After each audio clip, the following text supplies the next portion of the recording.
You got me tripping. Ever since I saw you, I went slipping. Didn't even know you. Couldn't even breathe without you.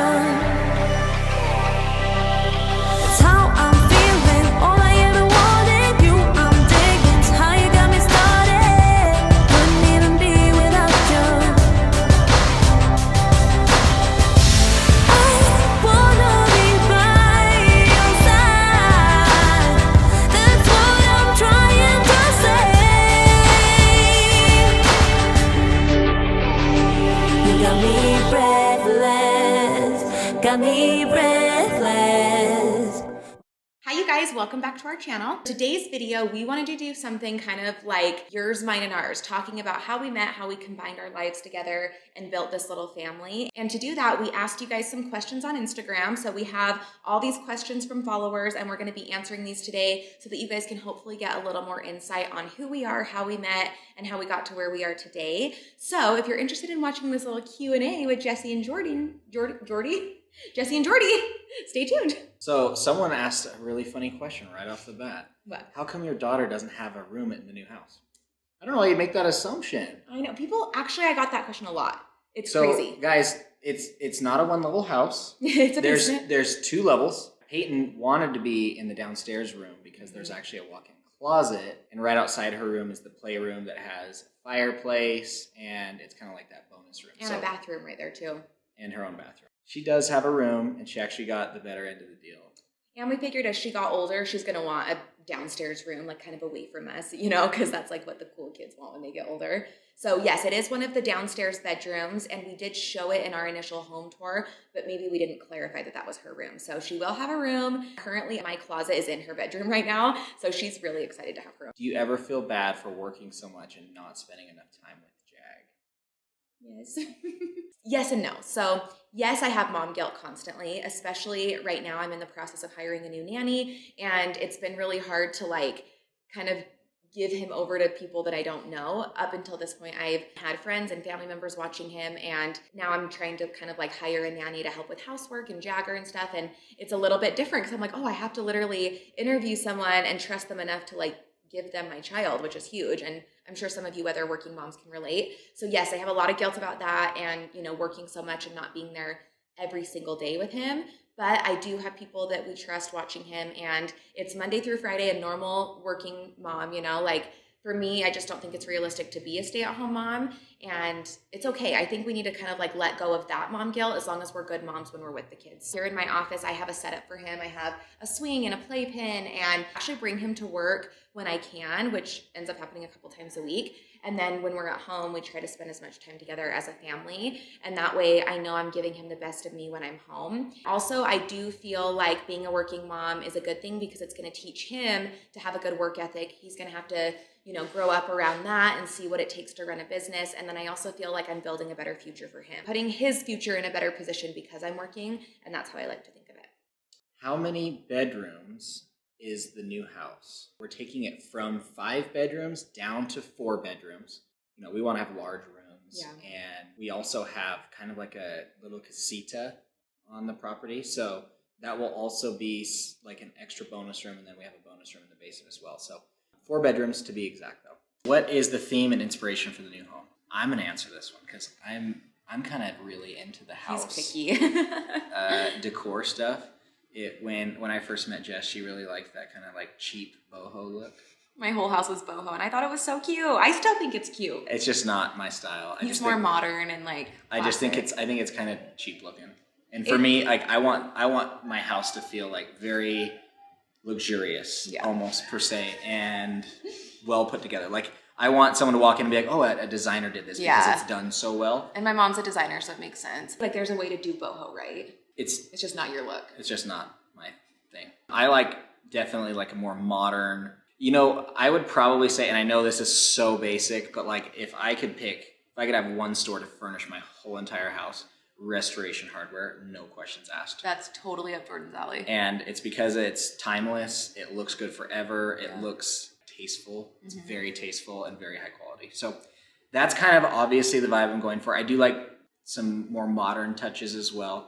But as far as the wood and kind of the color scheme, I think we're going to do a lot of white, black, and then a lot of neutrals. We don't even know the name of this style. We've been like looking at this style and I don't even think it has a name. I can see it and I can visualize it in my head, but I don't know exactly what to call it.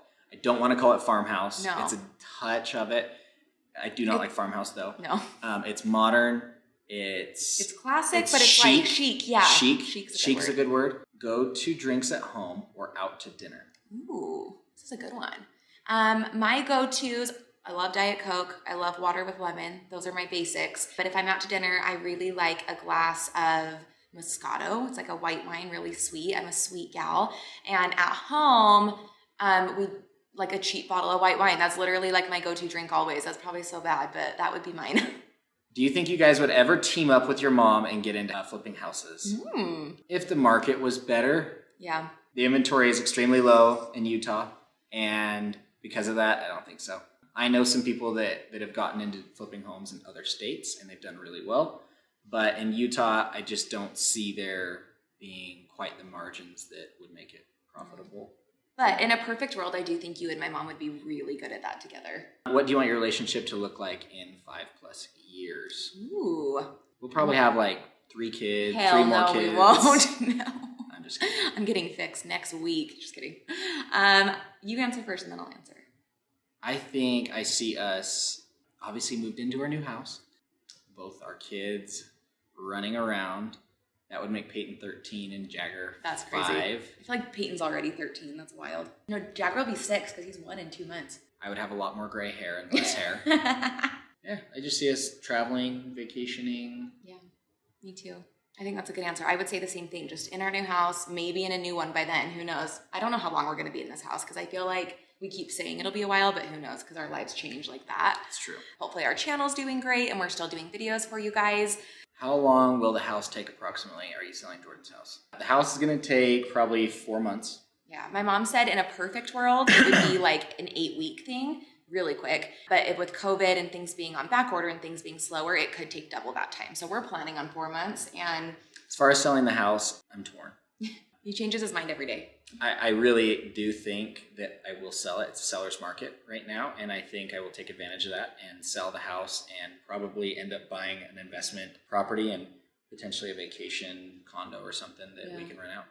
Yeah, we're kind of going back and forth, but if we do sell his house, we need to make sure we do it in the perfect timing to be able to still live there until our other house is done. So, right. How has COVID impacted y'all's relationship, made you stronger, showed weak spots to fix, etc.?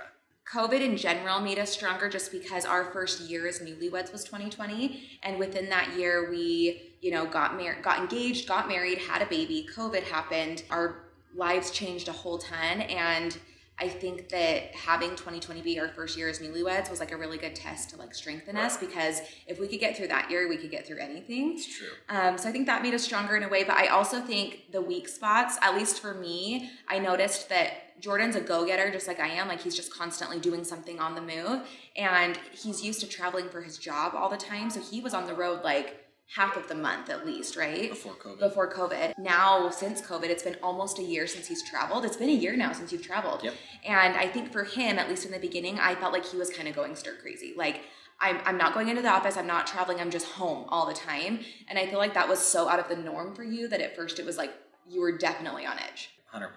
I like to be home, but I also like to go out for sure. I'm not a homebody by any you're means. not. I definitely do like to get out and about for sure. Yeah. Every relationship has been impacted the last year, whether good or bad. I think we've all gone through trials. Jess got a little stir crazy as well. Staying at home is hard. So for those of you that have had to like really quarantine and stuff, I'm so sorry because it's hard. What is the biggest pet peeve you have that the other does? Ooh. So You'll have a lot, I bet. I bet ours are the same in different ways. What do you mean? I like things to be clean.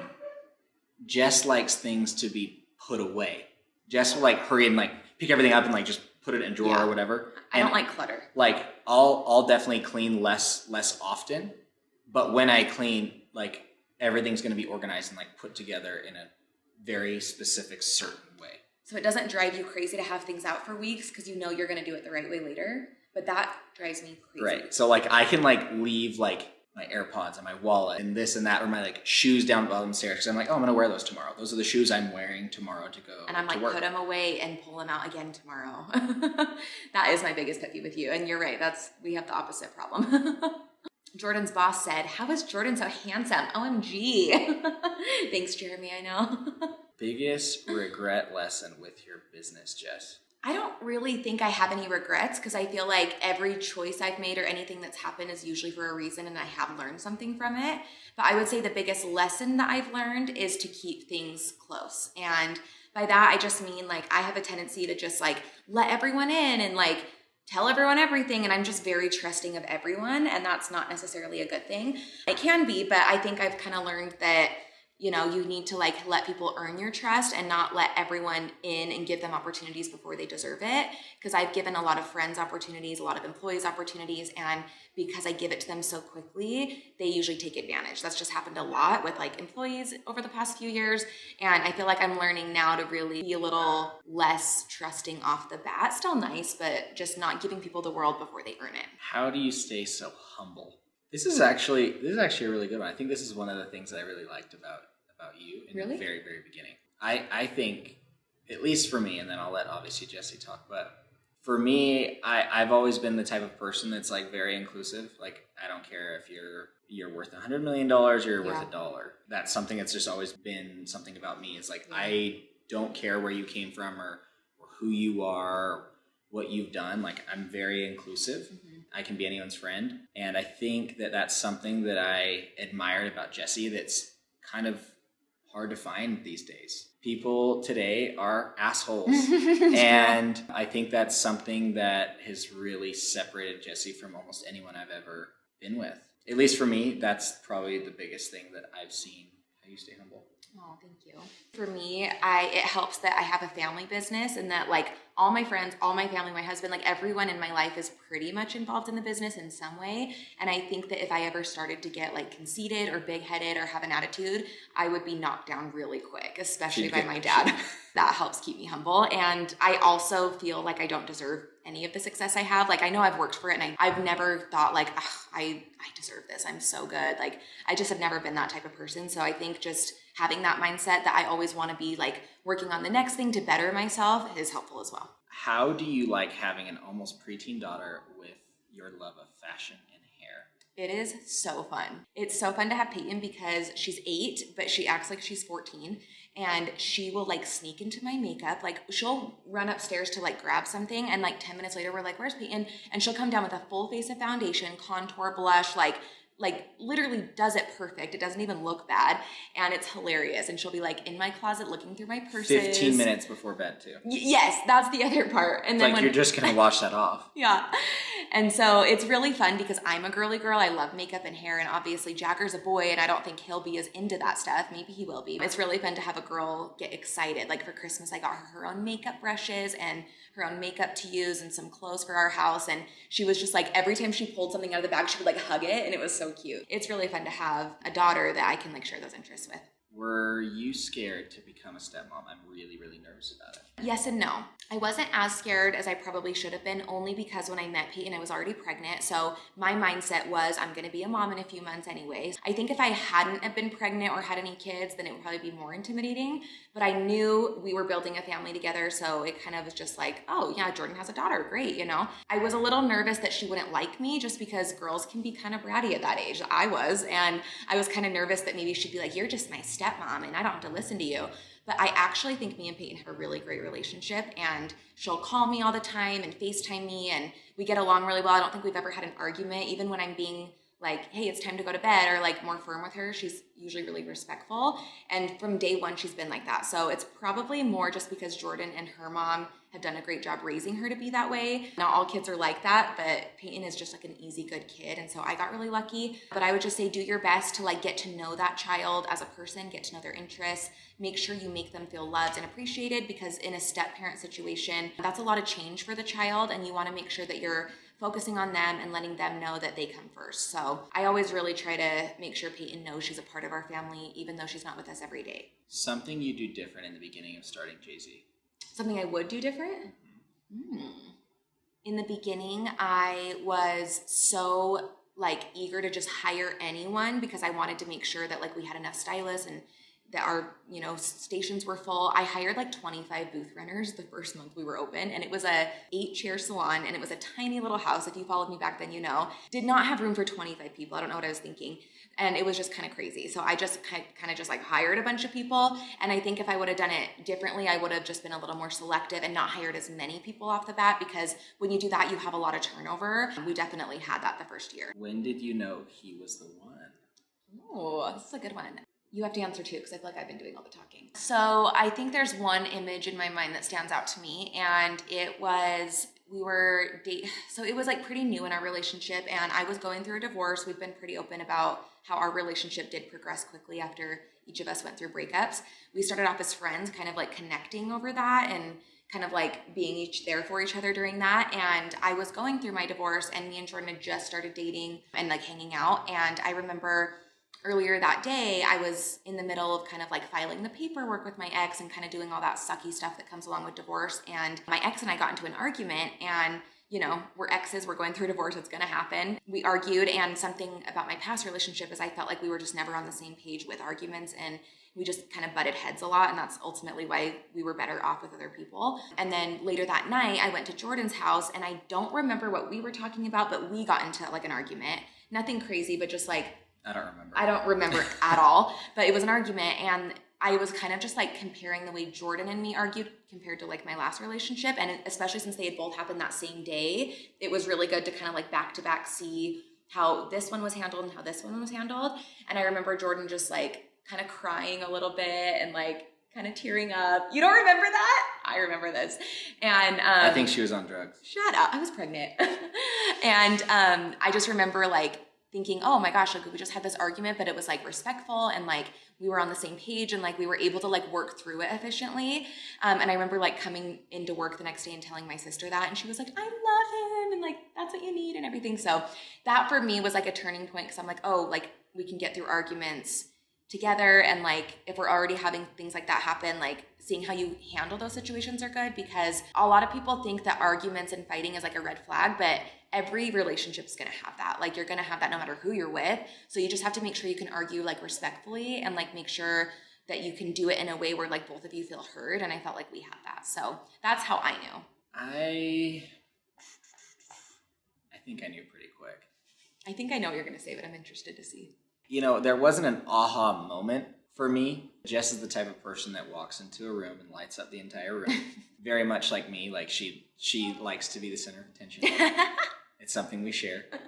And I've noticed that people gravitate towards her. And like I said, I don't think there was like an aha moment. I think I knew pretty quickly on that she was someone that was very special, and I just didn't think I had a shot in hell. That's so nice. Yeah, he loved me. Will Jordan ever leave his job to work at Jay-Z? We'll see. Who knows? I think I need a raise, Jeremy. Yeah, come on, Vivian. Just kidding. No, Jordan loves his job, and he's so good at it. And I also feel like a conversation we had early on was Jordan wanted to be involved in my business and help out the best way he could, but he also wanted me to know that he has his own passions and his own fire and career and all that. So I would never want him to give up that just for me. But he also has been so helpful. Like he books all our travel and our hotel rooms and our flights, and he's brought his like strengths to the table and helped us. So who knows, in the future, if we get to that point, he would be great, but we're not like planning anything. What does Jordan do? So I manage a couple different partnerships for Vivint. Within these partnerships, we help them sell Vivint, and they sell other products with the partnerships that I manage. So it's a lot of communication with corporate, and it's a lot of communication with the field. And I love the people I work with in the field, as well as the people I work with my corporate relationships. So do you guys smoke weed? No. No. Definitely not. What is the hardest part about balancing your work and family? Time. Time is finite. Yes. And I like to go to the gym, and I like to hang out with my friends, and I like to obviously go to work, and I like to spend time with my wife. So there's only so much time in the day. Yeah. Right? We got to have the kids. We got to get the kids ready for bed. There's only so much time. It's all about balance and being intentional with your time. What do you and Stu argue about the most? Oh, I think you should answer first, and then I'll answer. Stu and Jordan have like a relationship where they're like brothers. Like they'll get along really great one day, and then the next day they're like hating each other. So Stu, what do I argue with Stu about? Both Stu and I, both of us are know-it-alls. Very true. When both of us are being know-it-alls, we like to definitely one-up each other. Yeah, that is true. So. For me and Stu, I would say we don't argue a ton, but when we do, it's usually something stupid. Like, we're like brother and sister, so we'll just like snap at each other. Like, you're being annoying, like, stop, you know, stuff like that. But that is the biggest pet peeve I have with him. When he sleeps in and freaking He's like a misses. teenager, he can sleep in all day. Yes, and it's happened twice in the last year. I'm like, what is happening? Where he like, literally, I'm at his house to pick him up, and he's like not answering his phone, and I don't hear from him for 2 hours because he was asleep. I'm like, come on, dude. But he knows that I hate that. If your house is on fire, your family's safe, the first thing, 3 things you would grab. Oh, wow. Like, do dogs count as our family? Yes. Okay. I would say my phone. I feel like as long as our family's safe, there's like not my wedding ring, probably if I didn't have it on. Vlogging camera? I don't know. My laptop. Like, those are usually here though. Yeah, I don't have anything really like sentimental. Yeah. I'd grab my phone, I'd grab my my laptop's bag and my wallet. Yeah. Like my car keys, like my purse, Yeah. That's I'd pull the car out of the garage is what I would do. Yeah, he's grab his Tesla. I gotta save that. Right. Have you thought about doing a reality TV show? Do you know what's funny is like a year and a half ago, right before I got pregnant, we were like gonna do it. We were gonna film a reality TV show and call it Just Jay-Z, and it was gonna be like a series on my YouTube channel. We were gonna do it all ourselves because we're like, you know, it's crazy here, like life is interesting. And then little did I know my personal life was about to blow up, and like then I got pregnant, got divorced, and me and Jordan got married, and like within that next year and a half, so many things happened that would have been so good for a reality show, and like employee drama, friend drama, just like all this stuff. And we never ended up doing it because of all that. Like my life blew up and I had no other time to focus on anything. And I really wish we would have, because it would have been so good. Instead, we named our podcast Just Jay-Z. We don't have a reality show, obviously, but I think it would be really fun because I don't think anyone realizes like how much happens to us. Like I don't feel like we live a normal life. Like business, personal life, everything, there's always something going on. But I also think it would be hard to like have your whole life out there, because even the things we have put out there, it can get hard when people say you hate, you know, you get criticism. So I think I would love it for a minute and then I would end up hating it. What's your favorite family activity? I would say, me and Peyton are quite the movie watchers. Yeah. We like to go to movies. We like to travel. Yeah. Those are our favorite things. My favorite's like doing a movie night, popcorn, ice cream, all of us, dinner. We like when we go out to sushi as a family or something, because Peyton loves sushi. Peyton does love sushi. Yeah. What is your favorite movie? The Dark Knight. The Dark Knight. Not the third one, the second one. The one with Christian Bale and Heath Ledger as the Joker. I can't believe that Batman's your favorite movie. Literally. Like I used to watch it once a week. My all-time favorite movie without a shadow of a doubt is Dumb and Dumber. Yeah. Another question I wanted to answer, I get this question all the time, and it's how did we like take our 2 lives and our 2 families and join them together? Because we're both in our late 20s, me a little bit later than Jordan. I think a lot of people wonder like, okay, Jordan had a daughter, we'd both been previously married, we have this new baby, how did we like integrate our lives, you know, later on in life, and like kind of like the second go around. So we had it pretty easy though. We did have it really easy. We did. Compared to a lot of people, guys, a lot of people don't have good relationships with their co-parent. I have an amazing relationship with my ex-wife, and her husband's awesome. My ex-wife is awesome. Their family's awesome. So it really wasn't that bad. And obviously Jagger wasn't even here yet. So it became very natural to kind of combine everything together. Yeah. We were very fortunate and lucky that way. A lot of people are not. And I think that if I could give any advice, it would be that if you are going through a divorce or you're getting remarried or you're becoming a step parent, just be like gentle with yourself and your spouse. It's a hard thing. Like we've definitely had hard moments during it. And just remember that you are playing for the same team. So when you get in arguments or you have hard times, just remember that you want the same end result and you're not against each other, you know? So that's like important to keep in mind. And then also just know that it's okay if you want to take it slow or if you want to have your relationship move fast. You know, everyone has a specific, unique situation for them. We moved really quickly, and I think that's not the right thing for like everyone, but it works for us. So I say just like listen to your gut, go with what works best for you, and you're going to be fine. That is our little Q&A for this video. Catch you guys later. It is Valentine's Day. This episode is going up a day early because I wanted to give you guys some ideas for Valentine's Day. And if you're like me, you're a last minute procrastinator. For your friends, your spouse, your kids, Valentine's Day is a definite overrated holiday. I think we should be showing love to the people in our lives year round. We are here doing Valentine's Day cookies with Grandma. I'm gonna have Grandma tell you guys her secret recipe to sugar cookies. They're the best cookies in the whole world and she kills it.